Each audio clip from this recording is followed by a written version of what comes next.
fun.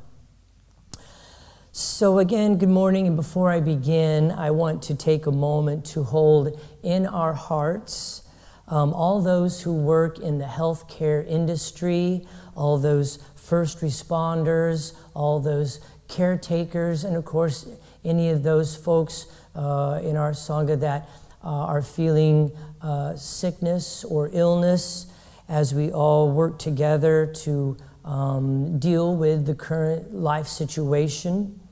And so just know that we are holding you all in our collective heart, holding you all with love and healing energy. And so we just send that sentiment out for just a moment, in a way kind of setting an intention or dedicating our service today to all those folks. And so the talk title today is A Parade of Emotions. As many of you know me, my talks come from my life. My life is the source of my talks. And of course, as practitioners, we all know that our life is our practice, and practice is life. And so this parade of emotions has been very, very alive for me the past 2 weeks. And I'm not sure where parade came about, but I had this image in my mind's eye. You know, when we attend a parade, you know, we're all standing at the side and we're watching the different floats as they go by, all the interesting characters and balloons and fun things. But with an emotional parade, we have a tendency to kind of run out into the street, jump on the float, and not just ride it to the end of the parade, but, you know, ride it for the next 3 or 4 weeks. The emotional parade is a little different. We tend to be more in it than just observing and watching it. Emotions are one of the most confusing and challenging of the human experiences. In fact, most of the difficulties in our life have their roots in the emotional landscape.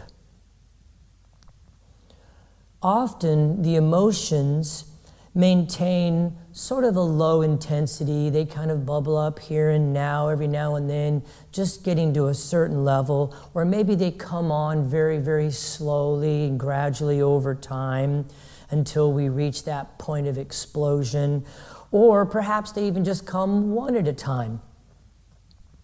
Our current life situation, and I say ours, I'm talking about myself as well, however, has thrown many aspects of our life, our routines, all into a state of chaos, and all at once.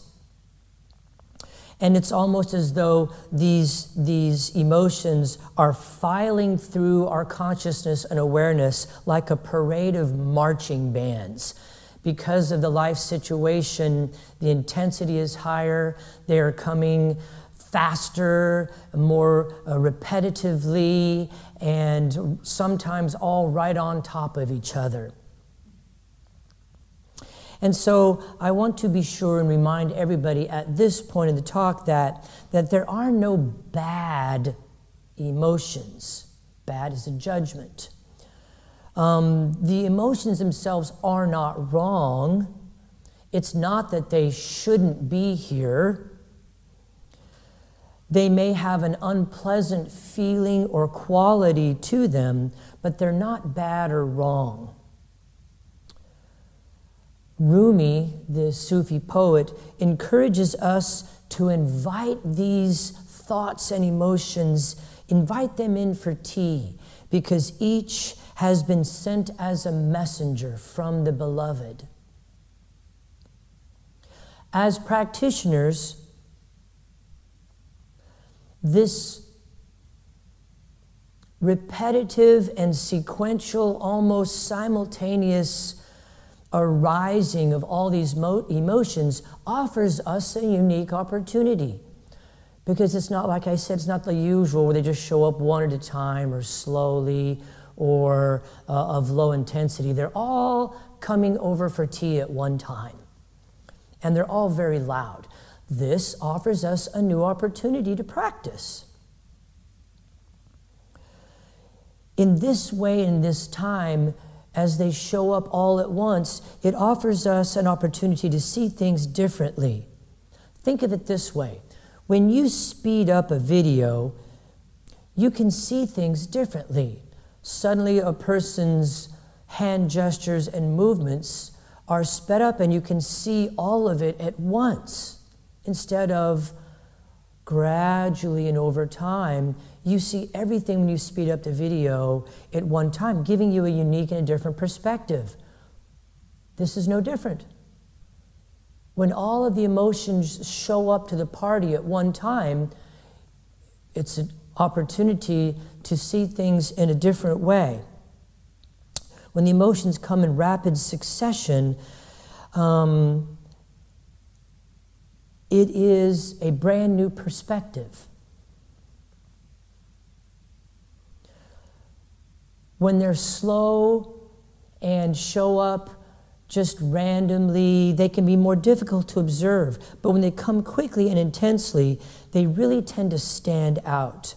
And this new perspective, this new facet of the diamond, if you will, offers us new opportunities. And it is playful curiosity that says, would you look at that?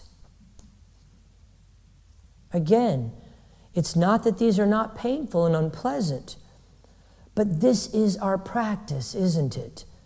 To continually expand our trust of our own capacity to experience difficult states. I want to say that again. This is an important part of our practice, to continually expand our trust of our own capacity to experience difficult states. Think of it in terms of yoga. When you are placed in a new and difficult asana or pose or position, as you work through it, you cultivate a new relationship to that posture, a new relationship to that different stretch or pressure on the muscles or the frame. In this same way, we're cultivating a new relationship to this emotional experience, where they've all shown up at one time, where they are showing up in rapid succession, very loudly. As we mature spiritually, more and more we observe the mind states, like watching the movie Inside Out from Pixar, where we get to see all of the emotions in the headquarters of the little girl named Riley. Except in this case, the emotions are in our body, fighting over the steering wheel. Which of these emotions is driving the bus right now? This awareness unties every knot we have. Awareness of a thought or emotion means you are not in it. You are waking up and you are seeing what the mind is doing. The mind is caught up in the future. What if I get sick? And so at that moment, anxiety shows up to say, hey, you're futuring and you're deluded. Wake up. Worry is an abuse of imagination. Thank you, anxiety. Thank you for bringing me that message and helping me return to the present moment, in this moment right now, right here. Or maybe the mind wanders into longing for connection, like it used to be 3 weeks ago, where I'd come together with my friends and we'd go see a movie, or we'd hang out and play games. Longing and sadness shows up to say, hey, You believe that this situation is always going to be that way. Wake up. Wake up and realize that you are spending all of your time longing for the past, and you are not present, and that there is a belief that things are always going to be that way. Wake up. Come back to now. Come back to this moment. Come back and realize that you can Skype and connect, or you don't even have to Skype. You can connect with your friends right here, right now. Hold them in your heart and be present with them, with your loved ones, your family members, your friends, regardless of where they are. They're here, and you forgot that.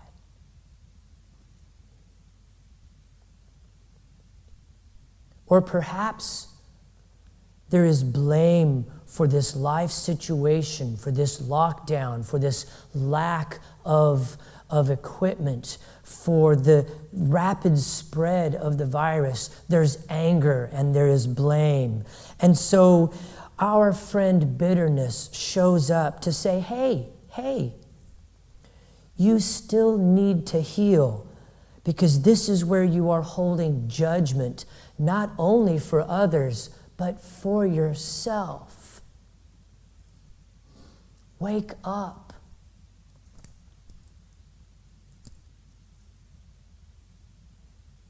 So I too have experienced exactly this parade. That's why I called it the emotional parade. The past 2 weeks, let me just share with you. At first, it was just a lot of news reports and people talking. Water cooler talk and hanging out by the front door and the sidewalk talking about all this stuff that's going on. There was kind of a cultivating of fear and anticipation. And then when the Unity Temple in the Plaza and Temple Buddhist Center closed and locked its doors, and all of a sudden, there was no one here, it became real. And so I experienced this first as a surrealness. In other words, it manifested for me as if I were in a new house. Everything was different. I've seen these halls and these rooms 1,000 times, but yet I never saw them this way. There was a surrealness to it. That's how this form experienced it. And then next, worry showed up, ruminating, worrying about, well, okay, now what do I do? And this worry turned into a depression.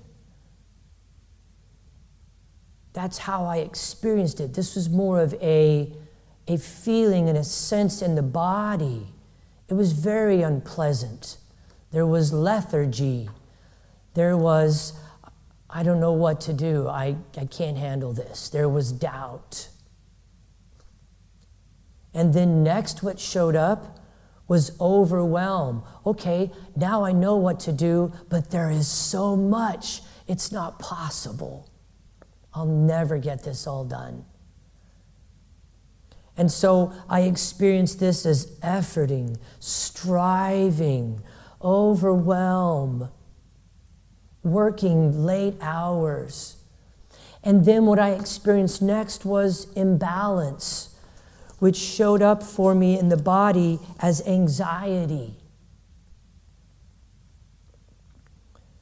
And so here is the opportunity now to see, as one poet put it, to see through the eyes of the divine.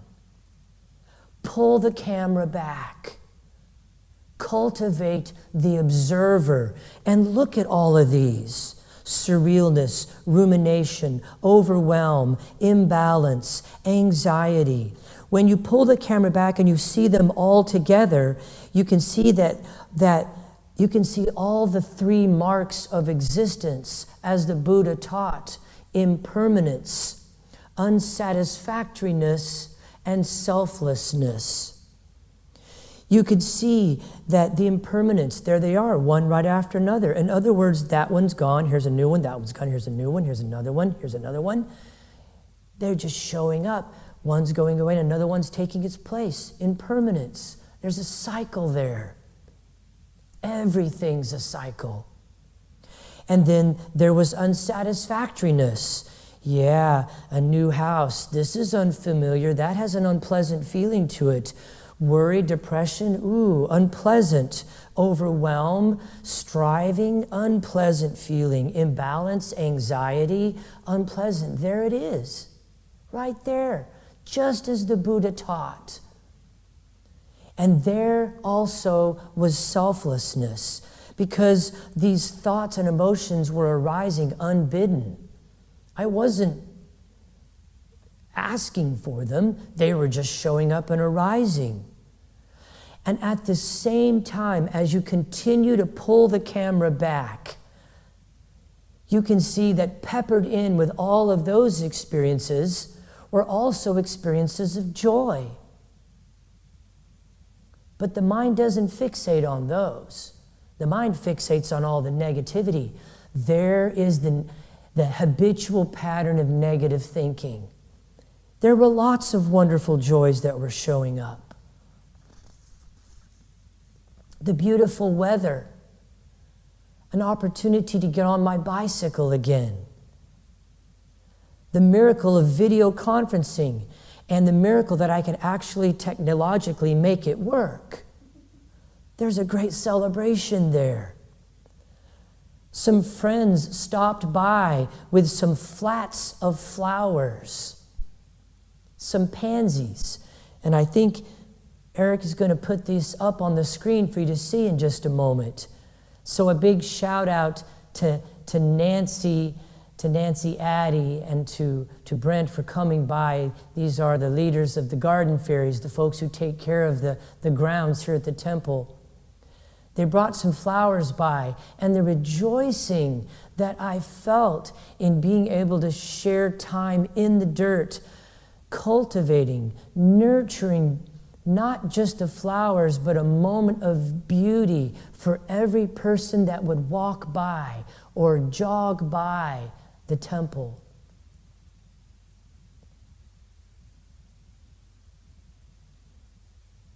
And so as we pull the camera back, we get to see it all. As we cultivate the observer, we get to see the bigger picture. Oh, I don't have a life. I am life. Just as it's unfolding moment by moment, so are we, unfolding in every moment. We are life. Cultivating the observer helps us to see all of this, and we will deal with each moment as it arises. So to worry about the next moment and the next moment in the future, you've never dealt with a moment that is 2 weeks away. You've never dealt with a moment that's 2 hours away. You've only dealt with those moments in that moment. I'm not saying that we can't consciously and with the presence plan for things in the future, but we don't get caught up in the future. We stay present in this moment. So then, Victor, how do we deal with the parade when it arrives? When they burst open the door and start marching through the living room of our awareness? There are many ways and techniques. Our practice has prepared us for this all along. Our practice doesn't change. We can deal with it on the cushion. For example, let me share this particular practice with you from Jack Kornfield. The moment you recognize an emotion in the open space of awareness, turn that emotion into your practice. This is what is known as samavayama, or wise effort.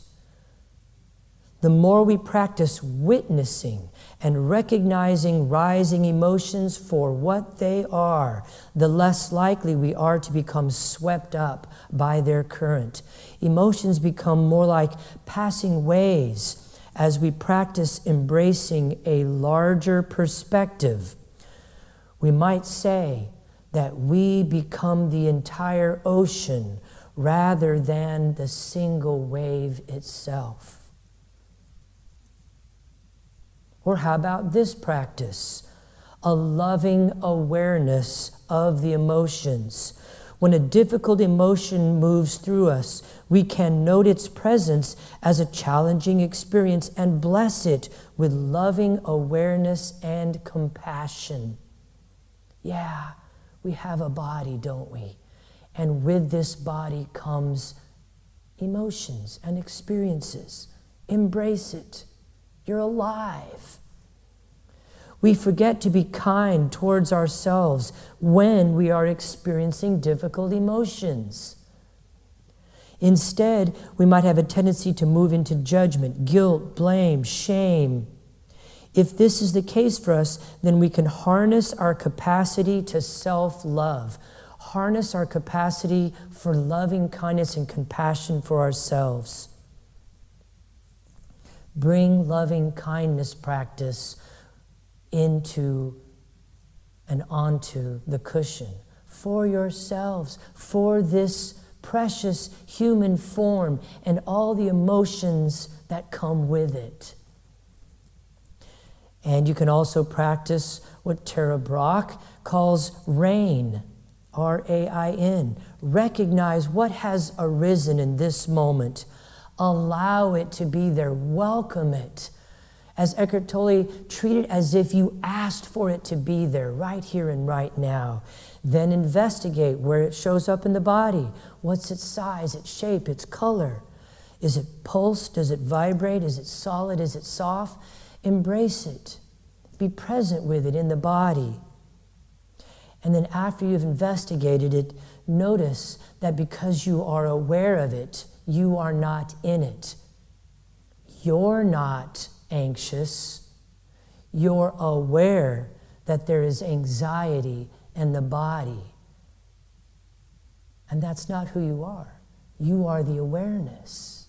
Identify with that and not the anxiety or the body and the anxiety that it's feeling.